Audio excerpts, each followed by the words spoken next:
Pendle sobe mais de 2.000% só nesse ano e eu tô aqui para te dizer tudo o que você precisa saber a respeito desse protocolo que eu e o mercado estamos muito bullish nele. Lembrando que para eu te dar uma explicação aqui justa e honesta, eu vou precisar falar mesmo que brevemente de alguns conceitos mais técnicos sobre como funciona a economia de rede da Ethereum, o conceito de ultrasound money, do mercado financeiro de uma forma geral e dos protocolos também de liquid stake, tá? Lembrando que para você que é mais degen, só quer saber o que quer comprar no price action, eu também não vou ser explícito assim.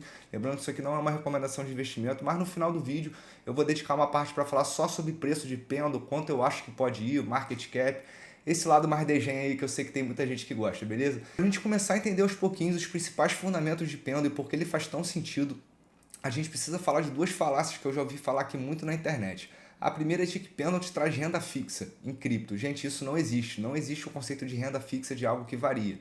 No caso, o preço do Ethereum, isso da perspectiva de fiat, né, de dólar, de real. O preço do Ethereum ele varia ali diariamente, mensalmente, semanalmente, de acordo com a lei de oferta e demanda tanto da rede como do mercado, por especulação, enfim, por vários fatores que levam a essa variação. O que Pendle te traz é uma renda fixa de uma renda variável, coisa que a gente não tem no mercado ainda, porque os protocolos de liquid stake, ele te gera uma renda que vai variando, de acordo se aquele protocolo é eficiente, se ele toma slashing, e obviamente com a economia da rede da Ethereum, né? Que mais para frente a gente vai falar um pouquinho mais sobre isso. É basicamente quando você abre o aplicativo lá do seu banco, e vamos supor que a gente só tivesse a opção de investir em juros pós-fixados, por exemplo, ou seja, aqueles que vão variando conforme a taxa Selic da economia do seu país.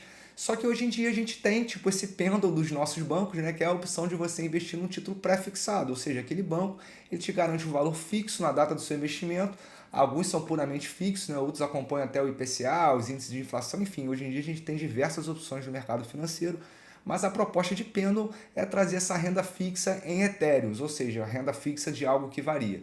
Parece ser um pouco complicado, mas eu vou te explicar mais durante o vídeo, eu tenho certeza que você vai entender. Bom, pessoal, é a segunda falácia que eu já ouvi muito falar que Pendle ele é um Lido wannabe, ou seja, ele gostaria de ser um protocolo de stake ou de restake, mas ele não é.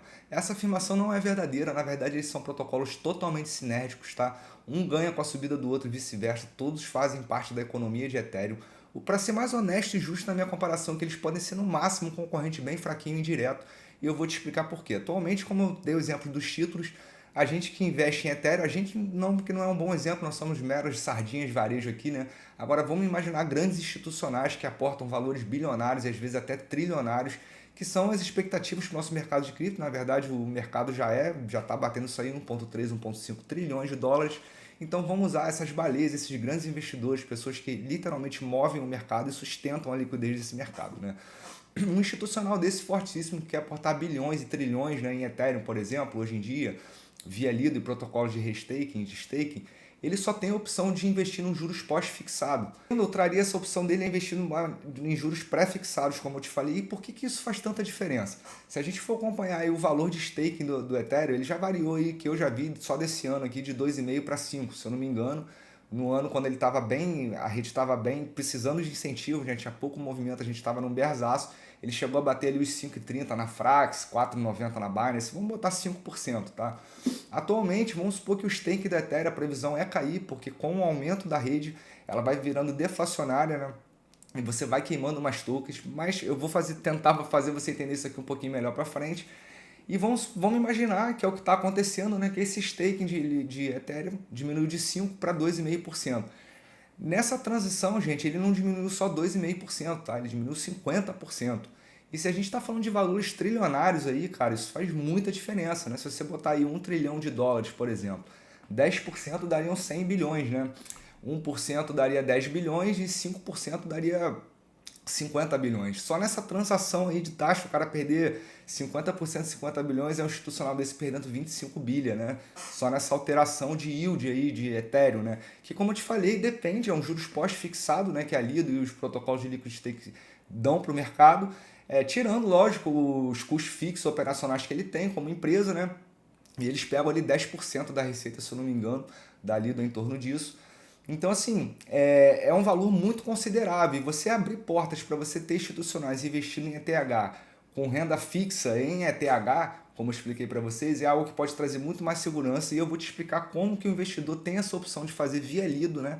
É um protocolo único no ecossistema de Ethereum, via divisão de tokens, né? Quando você tem um token em Ethereum e você coloca em Lido, ele divide automaticamente esse montante em principal tokens, que é o PT, mais o yield token. Tá? Eu sei que parece um pouco complicado, mas devagarzinho a gente vai desmembrando. Eu tenho certeza que no final do vídeo você vai ter entendido tudo. Pessoal, antes de começar a entrar no Mathematics aqui, leve, que eu prometo que vai ajudar a gente a ter essa visão, essa cereja do bolo, essa visão global do que a gente está falando aqui, colocar na matemática ajuda.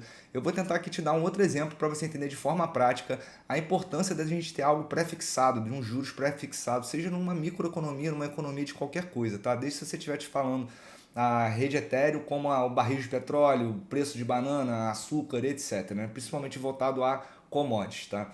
Ao contrário do que muita gente acha, o mercado de derivativos ele foi criado não só para se especular. É claro que isso é da natureza humana.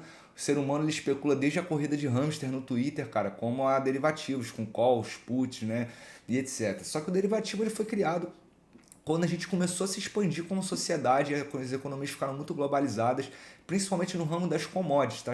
Porque o derivativo em si, ele permite você apostar, né, ou se defender de transações que você prevê no futuro, né? Por isso que o nome é derivativo, ele deriva no futuro de um preço presente.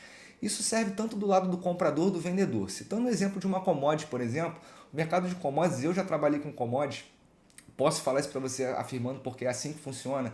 Você não vende uma, duas, 3 toneladas. Como eu dei o exemplo lá do liquid stake do Ethereum, são pessoas que movem o mundo, né? A gente precisa de comer, o gas fee do ser humano é a comida, então o mercado de commodity ele é trilionário, 4 trilionário talvez, né? Eu não tenho nem ideia, mas uma transação em média de commodity, um país compra de outro país, é de porradão, é de 200 mil toneladas para cima, que é uma compra baixa, 1 milhão de toneladas, né? Eu já recebi algumas cotações de você comprar, no caso, açúcar, que a média são 250 mil toneladas de uma transação. Você não produz 250 mil toneladas assim de uma hora para outra. Você precisa ter uma opção tanto de venda como até de especulação, fica a critério do mercado. Agora, por parte do cara que está investindo isso aí, comprando essa commodity, tanto do produtor que está produzindo, faz muito sentido você ter essas proteções, tudo que traz previsibilidade e liquidez para aquilo ali. O que eu quero dizer com isso? Fazendo uma analogia com o Ethereum, se chega um investidor e faz uma compra de 300 bilhões de reais, importando açúcar para todo o Oriente Médio, por exemplo. Esse comprador faz uma compra dessa commodity com o produtor, dificilmente essa produção está toda em estoque, no silo. Isso não existe. Ele vai fazer uma produção, isso aí vai levar meses, anos, né? As fazendas vão pegar, vão plantar o açúcar, vão colher, cada um vai ter seus custos fixos e variáveis, vai tirar a sua renda lá própria, né? E as pessoas vão fazer um contrato de troca, tá? O que garante que essa troca aconteça? São contratos de bancos centrais ao redor do mundo que a gente pode fazer uma analogia como se fosse a rede Ethereum, tá? Esses bancos centrais, eles garantem que cada um dessas duas partes, seja o comprador e o produtor, tem um banco ali intermediário forte do seu país, e aí dentro desse banco você faz um contrato. Existem várias modalidades de contrato no mercado de commodities, a mais comum e a que eu mais vi chama SBLC, que é Standby Letter of Credit, que você pode fazer uma analogia a um contrato inteligente, ou seja, um valor, uma liquidez que ela fica em stand-by, uma letra de crédito que aquele banco garante, tanto para o lado do comprador, que ele vai receber aquelas 250 mil toneladas ao longo de um ano, como para o cara que está produzindo, que ele vai receber aquilo ali, tá? Aquela quantidade de açúcar. Lógico que o preço do açúcar ele vai variar, isso não tem nada a ver com o que eu estou falando. O preço ele pode usar também uma opção de call, de derivado de put, no caso, né? Para se prevenir. No caso, se o cara coloca 300 bilhões para comprar açúcar e depois de um ano o açúcar está 10% mais barato, ele perdeu 10% aí da margem dele, né? Então ele pode fazer isso como instrumento do preço dele, isso aí varia, é outro assunto. Agora, do ponto de vista de você receber aquela quantidade, não existe você estar comprando 250 mil toneladas e o ano que vem o cara falar, ó, só consegui produzir 200. Né? Você vai receber seus 250 mil. É uma analogia, eu sei que é meio difícil, é meio complicado falar isso, mas eu faço essa analogia com Lido pelo seguinte: quando o cara deposita em Lido, você pode ter um risco de slashing ali, você pode ter uma inflação, uma deflação no caso da rede Ethereum, o pessoal está usando muito e esses tem que diminuir. E o investidor, como eu te falei, que está aportando valores significativos que interferem na liquidez global daquele ecossistema, vai ter um impacto. Você dando uma forma desse investidor colocar o dinheiro dele de uma forma pré-fixada para ele se defender e se resguardar dessas variações, é muito bullish para o mercado de cripto e de renda variável no total. Espero que dê para ter ficado claro, né? Vou tentar passar um pouquinho aqui agora da parte da matemática para a gente ver como que Pendle faz isso na prática. Bom, pessoal, lembrando que se você não consegue enxergar aí no Ethereum como uma commodity, nada desse vídeo, pelo menos essa parte aqui fundamentalista que eu mandei para você, vai fazer muito sentido. Talvez a especulativa no final do vídeo faça mais. Mas é muito preciso a gente entender esses conceitos, porque em cripto a gente vive uma dicotomia enorme, né? Quem acredita acha que quem não acredita está perdido, e quem não acredita acha que nós somos malucos, né? Isso aqui pode parecer mesmo como um papo meio lunático, mas a pessoa tem que entender que Ethereum, ele é um grande computador global, e a commodity dele, toda commodity ela tem que gerar um valor para a sociedade, né? Qual o valor que a Ethereum gera? Ela gera confiança, previsibilidade, uma forma de você manter a segurança e virem outros protocolos, escalar em cima da Ethereum para gerar valor para a comunidade. Desde entretenimento até segurança financeira, até projeções futuras. O mercado financeiro, um ecossistema global e financeiro, ele precisa ter essa previsibilidade, como eu falei. E o Ethereum funciona mais ou menos como isso, como uma fonte de confiança. Assim como a gente tem a energia, por exemplo, que é algo intangível. Ela está aí nos fios de eletricidade que o humano colocou, mas a eletricidade é algo que você não pega na mão, mas ela gera valor, você gera comércio, várias indústrias, né? Não só a eletricidade, mas a energia de uma forma geral. Então, assim, é preciso a gente entender esses conceitos que são um pouco meio complicados no primeiro prazo, né? Mas que vão fazer você ter uma visão muito mais clara do que está sendo construído em cripto e qual é o ethos principal. Lógico que isso aqui eu não vou ser hipócrita, isso aqui, cara, é 0,001%, é por isso que eu falo, eu sou muito bullish em Ethereum, dos únicos tokens que eu vejo sentido, né? Mas enfim, eu acho que deu para vocês entenderem, é importante a gente ter essa ideia de commodity, lembrando também que cada commodity, ela gera um valor de acordo com o ciclo que aquela sociedade está. Não adianta o petróleo hoje em dia, o barril de dólar é $90. Se a gente botasse na época indígena dos feudos, o barril de dólar não valeria nada. Porque o petróleo em si ele não tem valor. Você precisa de refinarias, de petroquímicas, para refinar esse petróleo, transformar ele em acrílico, em gasolina, em diesel, em isopor, em diversas coisas que a humanidade usa. Assim como o Ethereum entrou nessa época, nesse ciclo que a gente tem como sociedade escalada e globalizada, a gente vive uma crise de confiança global. As pessoas não acreditam mais nos seus políticos, no governo e na liquidez dos bancos. Os bancos, como eu falei, que serviam nesse exemplo que eu dei da commodity, que servem de intermediador, né, tanto para proteger, no caso, um produtor de commodity, um cara que está comprando, ele faz trade desses yields. É por isso que a gente vê bancos quebrando com aumento de taxa dos Estados Unidos. Os caras tinham juros lá pré-fixados a 2,5, pós-fixado também. Os juros foram aumentando, esse papel que eles tinham investido começam a perder valor e o pessoal que sacar dinheiro, o banco não tem liquidez para pagar, né? Eu sei, repito, gente, eu sei que é um pouco complicado, mas tenta ver esse vídeo de uma forma, um carinho a mais aí, pausa. Se você tiver alguma dúvida, me pergunta aqui se eu puder te ajudar. Esse é um assunto que eu tenho muito interesse, eu estudo muito sobre isso e é por isso que eu sou muito bullish em Ethereum, porque eu vejo muito valor, não só na proposta que a própria Ethereum cria no mercado de criptomoedas, mas como esses intermediários, esses outros protocolos que entram na rede de Ethereum e vão gerar valor futuro e já estão gerando valor presente para a nossa comunidade. A gente vê aí que protocolos de empréstimo, né, bancos como a Aave, por exemplo, passaram intactos no momento de bear market, com diversos bancos americanos aí quebrando, e isso é um caso que a gente está se provando dia a dia como cripto ele é sustentável, é um mercado interessante para no mínimo a gente estar de olho, senão um Ethereumzinho não valeria 10 mil reais, né, 2 mil dólares, e a gente nem teria 1,5 trilhões de dólares em mercado de cripto, né? Pessoal, dando um exemplozinho aqui na prática, eu tô aqui com o meu documentozinho aqui, humilde de Word, mas eu acho que o que vale é o entendimento, né? Eu vou tentar ser o mais simples e breve possível. Ficando aqui na prática como funciona, quando você pega o Ethereum e faz o stake lá no site da Lido, por exemplo, ele te dá um tokenzinho de recibo, que é o WSTET, que é o seu Ethereum Stake acompanhando essa variação que é totalmente variável e que vai conforme a economia da rede Ethereum, né? A lei de oferta e demanda, a usabilidade, enfim, como eu expliquei durante esse vídeo todo, você não tem previsibilidade daquilo ali e ela vai alternar entre bull market e bear market, né? E o investidor fica às vezes a ver navios essa variação ela é grande, tá, gente? Como eu falei no início do vídeo, se um protocolo está 2,5, o APR do Ethereum, por exemplo, ele chega a 5, ele teve uma variação de 100%. E o contrário também, se ele estava 5, como estava no início do ano, e chegou a bater 2,5, isso dá 50% de queda. Então, se você pegar um yield de um valor muito grande depositado por investidores, é uma perda significativa, né? Muito melhor ele estar lá em juros pré-fixados americanos, por exemplo. Então, na Lido, você só tem dessa forma, você fica ao léu ali, você fica à mercê, né, da eficiência da Lido e dessa lei de oferta e demanda da Ethereum. E na Pendle não, na Pendle você consegue se expor só o principal token, que se for a sua intenção, ou seja, só no Ethereum, né, que corresponde ao PT token do Lido, ou também vice-versa, ou só o yield. Ou então, se você quiser especular, por exemplo, se você acha que o yield vai aumentar, você pode mudar a sua posição para estar totalmente no yield token. Ou se você acha que não, acha que é intuitivo, né? A gente está vendo aí, eu acabei de explicar. Num bear market, em teoria, o APR é aumentar, ou seja, num bear market, em teoria, o yield token vai ter uma valorização maior, a tendência é o preço dele subir, mais pessoas vão estar querendo estar expostas ao yield do Liquid Stake. Agora, no bull market é o contrário, em teoria, o preço do Ethereum vai subir mais do que a valorização dele, então é uma tendência do investidor ter essa opção de estar 100% exposto em um ou em outro, né? E como que ele vai fazer isso? Se ele acreditar no yield token, ele pode dividir o Ethereum dele, transformar a posição dele em PT e tradear tudo para YT e vice-versa. Resumindo, se o APR aumenta, o PT diminui e o YT, que é o yield token, aumenta. Ou seja, acompanhando o APR e você compra o PT mais descontado. Se o APR diminui, o PT aumenta e o Y token diminui, tá? Isso parece um pouco contra-intuitivo, gente, mas sempre faz o exercício de trazer valor presente.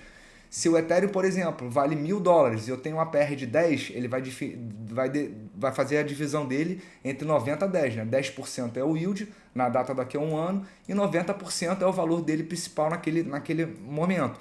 Se esse yield aqui vai para 20%, a gente já tem um contrário. Ou seja, o PT vai estar valendo $800 a valor presente hoje e o Y token vai estar valendo $200. Isso porque eu estou botando o preço de 1.000 para ficar redondo, entende? Então, assim, quanto maior o APR, mais descontado eu compro Ethereum. Com a PR alta, você vai poder ter a opção de estar comprando Ethereum mais descontado, mais barato na data presente. Pessoal, eu sei que falei isso várias vezes, mas realmente eu sei que isso é complicado, né? É difícil até de tentar explicar isso aqui para vocês. Eu já estou há alguns meses pesquisando sobre isso, então, por favor, se ficar alguma dúvida aí, deixa eu tentar te ajudar aí para ver onde que a gente pode chegar junto, beleza? Dá um exemplo prático aqui, a gente vê que o staking de Ethereum dentro do protocolo de Pendle só vem crescendo, né? Desde o início desse ano de forma significativa. E a gente vê também dentro do protocolo, tem como você ver as métricas de que o pessoal está optando mais pelo principal token, ou seja, porque você acredita a tendência é que com um bull market o APR do Liquid Stake do Ethereum diminua, porque a rede vai estar mais deflacionária, mais Ethereum vão estar sendo usados, como eu falei agora. Então, assim, as pessoas estão preferindo se expor e a tendência é o quê? O preço do Ethereum subir, que é o que está acontecendo. Mais pessoas querendo ter Ethereum para aproveitar os valores que são gerados por protocolos terceiros, né? Que buildam em Ethereum para construir valor para a sociedade vai aumentar, o número de usuários vai aumentar, o market cap vai aumentar, mais pessoas vão precisar de Ethereum para pagar aquelas gas fees ali, né? Então a tendência que a gente está de mercado agora indo em direção a um bull market é o PT, ou seja, o valor principal, o token principal do Ethereum aumentar e o YT cair. Bom, pessoal, espero que tenha ficado claro então como o Pendle pode ser um instrumento para esses grandes aportadores de Ethereum, grandes investidores, capital institucional, se sentirem mais seguros, né? Garantir o seu yield ali, pelo menos uma coisa mais equilibrada, ou até usarem como instrumento de defesa, fazendo puts ou calls, né?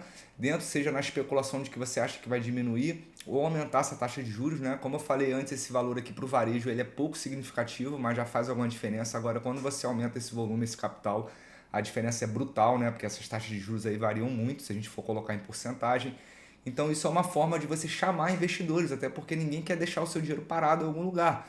Então, assim, um grande chamado do Ethereum é que além dele funcionar e ter valor como commodity, como geração de valor para a sociedade, o investidor coloca dinheiro ali e gera um yield, né? Que é intrínseco da usabilidade da rede, como eu falei. E o Pendle é uma forma dele usar isso aí como instrumento para se defender, né, de possíveis assim, displicências de protocolos, de terceiros, né? Ele tem um pouco mais de segurança, como eu falei, de se prevenindo contra slash, por exemplo, que impactam nesse yield, né? Ou como a demanda natural aí do mercado, aí, da lei de oferta e demanda da Ethereum, beleza? Bom, pessoal, entendido toda essa parte aí teórica e prática e mais fundamentalista de Pendle, vamos entrar aqui na parte mais degenerada, que eu sei que a maioria está aqui só para isso aí, né? E na minha opinião, lembrando que isso aqui não é uma recomendação de investimento, eu invisto em Pendle já há um tempo, tenho um preço médio muito bom neles, era a minha 7ª posição em carteira, eles foram para a 4ª, tá?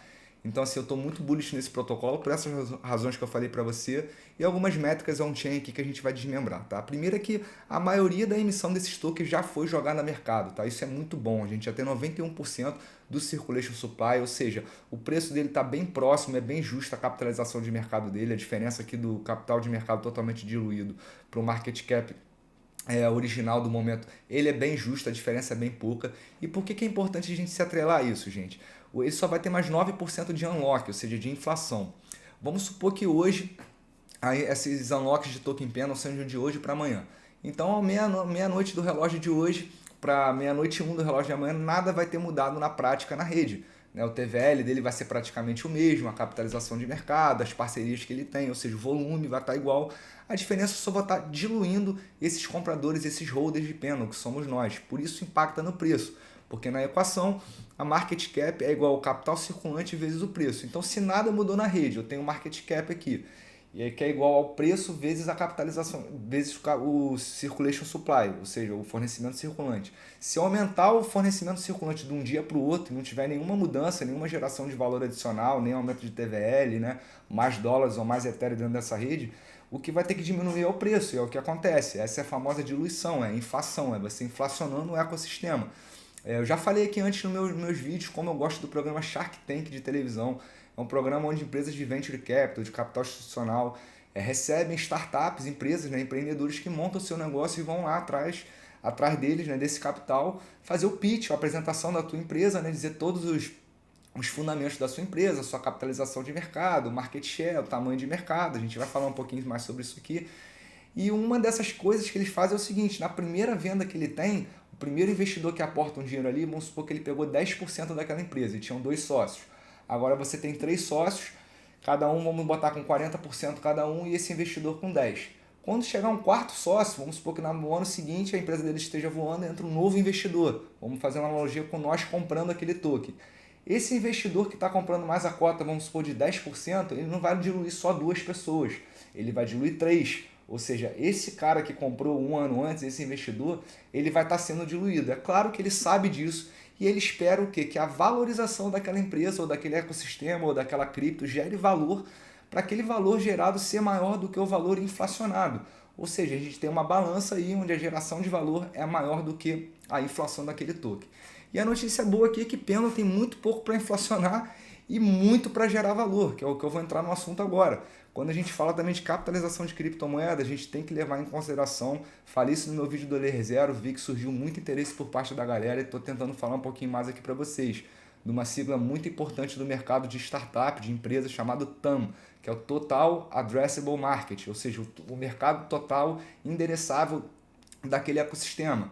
Vamos supor, se eu quero vender roupas para criptomoedas, e a gente percebe uma pesquisa feita por nós mesmos ou empresas, existem empresas especializadas ao fazer esse tipo de pesquisa para descobrir esse TAM, esse total de valor mercado possível, né, que uma empresa pode atingir de captação, seja, sei lá, de 500 mil reais. Não adianta eu querer ficar milionário, porque mesmo que eu tenha 100% de market share, ou seja, de participação daquele mercado brasileiro de roupas de criptomoedas, se eu for um ninja e conseguir vender para todo mundo que compra ali, eu vou conseguir no máximo uma receita de 500 mil. Ainda vou ter que tirar os meus custos, mas enfim. Não adianta eu querer ficar milionário num mercado que não é milionário, que ele é no máximo 500 mil, ou seja, metade de 1 milhão. Deu para vocês compreenderem? E o que eu falo sobre Pendle, cara? Pendle é um mistério. Muita gente fala sobre isso e tem sentido no que fala. É o seguinte: a gente não sabe qual é o tamanho de mercado de Pendle. Isso porque Pendle ele engloba várias narrativas. Real World Assets, que são tokenização de ativos da vida real, como títulos, por exemplo, instrumentos de derivativos, de calls, de put, como também ele está presente aqui em Liquid Staking, ele pode ser um RWA, como eu falei, derivativos, agregador de yield, ele pode ser ele pode se inserir em vários mercados diferentes. Isso aí é muito bullish para Pendle, porque você pode captar um grande influxo dessa receita, tá? O maior mercado do mundo, isso de criptomoedas, de tudo que a gente tem, de criptomoedas é Liquid Stake, né? Mas o maior mercado do mundo é o mercado de derivativos, que especula-se que o tamanho total dele seja de 400 trilhões de dólares, tá? E é um mercado que faz muito sentido para a Pendle, como eu falei aqui. Se a gente colocar 10% de 400 trilhões, cara, dá 40 trilhões de dólares. Não, eu não acho que a gente vai ter 40 trilhões. Mas se você colocar 1% dá 4 trilhões de dólares, né? 400, 10% 40, 10% 4, tá certo? 0,1% eu estou falando de 400 bilhões de dólares. E é o que eu acredito que seja viável a gente estimar que 0,1 sendo bem conservador de todos os derivativos do mundo, até porque é uma previsão que faz sentido, porque eu já expliquei que a eficiência dos contratos algorítmicos Ethereum é sobre gerar confiança, né? E o mercado financeiro, o DeFi, é sobre isso. Então eu acho muito plausível você ter, você sugar esse 0,1 desse mercado trilionário, né, que é o maior mercado do mundo de derivativos, e colocar ele em cripto, em blockchain. E como o Pendle ele tem um caso de uso único nisso aí, eu acho que ele pode ser um grande chamariz, um grande buraco negro para sugar essa liquidez. Então estou muito bullish no protocolo. Sem contar o mercado de derivativos, ele já está automaticamente intrínseco dentro do mercado de liquid staking. Como vocês podem ver aqui no DeFi Lama, na aba categorias, é o maior TVL de todo o mercado cripto, tá? De 26 bilhões de dólares. Então, assim, se você colocar esses números astronômicos, até se você comparar com o próprio mercado de liquid stake de 26 bilhões de dólares, Pendle tem um market cap muito pequeno. Cadê o market cap? 270, vamos fazer uma continha de padeiro aqui, ó. O market cap de Pendle tá 272 milhões, né? Vamos botar aqui 272 milhões dividido. Vamos fazer uma analogia só com o mercado de liquid stake, 26 bilhões. 26 mil milhões. Multiplica. Cara, você vê que aqui não tem nem 1%, sabe? É muito pouco, porque você tem que multiplicar por 100, né? Então você vê que a capitalização aqui, cara, é 1% do mercado de liquid staking, é muito baixa, tá? Então Pendle tem muito ao que crescer ainda. Sei que ela já cresceu muito, não se enganem também, tá, gente? Quando a gente bota no wall aqui, ó, a Pendle já chegou a bater $2, então ele ainda tá 50% do seu all-time high, né? Ele tá 1,15 aqui, ele chegou a bater, cadê? 2,21 no dia 1 de maio de 21, cara. Então, assim, eu vejo uma grande assimetria, no mínimo enxergo ele batendo no mínimo esse all-time high aí. E se a gente colocar na aba gráfica de um ano, como eu mostrei no início do vídeo, ele já subiu mais de 2.000%, que foi o que o mercado e a gente enxergou valor nesse protocolo, né? As duas métricas que eu acho muito interessante e importante citar aqui é a quantidade de stake que você tem de Pendle, tá? Você tem a metade, cara, 50%, vamos assumir aqui 48%, 50% do total do market cap dele tá em stake. Isso é muito bullish, quer dizer que as pessoas especulam menos e usam mais o produto, né? Normalmente seria estranho se você visse aí só 10% do valor em stake, né? Muito baixo. Então isso quer dizer que pessoas estão depositando, 50% é um número muito alto de você ter stake do seu market cap total. Uma outra coisa muito interessante são as taxas analisadas de Pendle, tá? Ele gera taxa e 100% das fees dele, né? Ou seja, das taxas que você paga para usar o protocolo, vão para a sua receita. E como o Pendle é uma empresa, você vê, são computadores que rodam Pendle, né, cara? O seu custo fixo aí como empresa é muito pequeno. Os caras não precisam ter almoxarifado, empresa em prédio comercial, estrutura física, né? Os empregados são todos, a maioria deve ser online, ou computadores, enfim. Essas empresas de tecnologia, principalmente de cripto, tem como escalar muito rápido, pois eles podem sugar muita receita, muita liquidez do mercado, como eu acabei de explicar para vocês, mantendo custos fixos, né, e operacionais bem baratos, tá? Comparado a empresas tradicionais aí que você precisa ter ativos, né? Pessoas trabalhando ali, sei lá, se você for uma empresa de logística, já imaginou a quantidade como o seu custo operacional é alto? Para finalizar aqui nossa análise de Pendle, eu queria te falar também que ele gera 3% para todo mundo que colocar o seu Pendle em stake no VI Pendle, né, que é você colocar os seus tokens Pendle lá no protocolo. Você ganha 3% de real yield de toda a geração de receita da plataforma. Tá interessante falar também que ele te gera receita no protocolo que você está fazendo. Ele não emite tokens novos para pagar essa receita, né? Ele paga você como a sua própria receita. Esse é o verdadeiro conceito de real yield e até de cálculos de dividendos, que a gente não sabe como está a questão regulatória disso aí. Isso é um ponto que a gente tem de interrogação em Pendle, na verdade um dos únicos, né? Mas que pode gerar também uma forma de você fazer valuation de programas em cripto, de software, né, de aplicativos em cripto, fazendo essa projeção de receita, ou seja, o quanto ele está gerando, o quanto ele tem de TVL, o quanto ele gera de receita para os token holders e fazer uma projeção de todos esses valores futuros, né, para valor presente e comparar com o valor de tela dele, do token dele, de market cap, enfim, você fazer toda essa análise técnica e fundamentalista dentro da empresa. O outro ponto importante é que gera governança. Muita gente fala que a governança não serve para nada e realmente, gente, hoje em dia não serve. Só que quando você fala de um protocolo tão disruptivo assim, tudo que gera muita disrupção e tem muito dinheiro envolvido, ele acaba gerando valor. Hoje em dia existe um mercado chamado de suborno dentro do mercado de cripto, que é onde pessoas pagam para você ter direito de votação, né? A gente vê a Optimism investindo muito nisso. Um dos airdrops de Optimism foi para quem tinha tokens de governança, ou que você que delegava o seu token para outras pessoas votarem. Eles levam muito a sério.